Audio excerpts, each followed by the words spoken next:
Kon yanları neymiş? Ağam gidecek mi? Ha? Gidecek mi şakarsın? Yok çiğim. Bir ne kadar şöyle taksi söyle. Söyle mi? Milyar klientler o. Allah o bırman. Böyle utanmayın. Ya utanma. Hiç adım yok.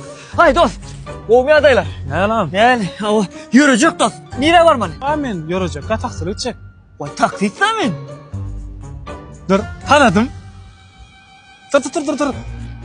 Şakal. Kim şakal? Ol kinoda diyene. Şakal bir gün acık değil. O gözüne çıktı. Sonra kovdu. Ne yaptın? Artist. Nime adına maradı. Yok. Adama da kılmayan adına var sen öyle. Nime fırlampaç.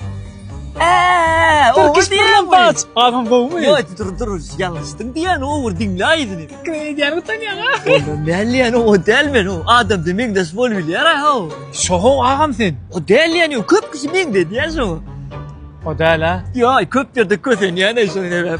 Vah yani şov olayım bana ağam. Ha. Bir niyet edip gördüm de şu oğulcumun bir sünnet toyunu bir Türküş fırlampaç getirip çıkış ettirdim. Ve Bir 20 mandan bir tanap şakırda deyip berdim deyip bolayın vah.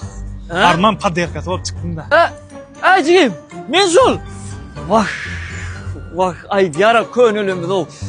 Utordun ağaç kalırdın. Alıver deneyimi. İklencin ayıvam dedin. Acım, yürü gidelim Türküşmen.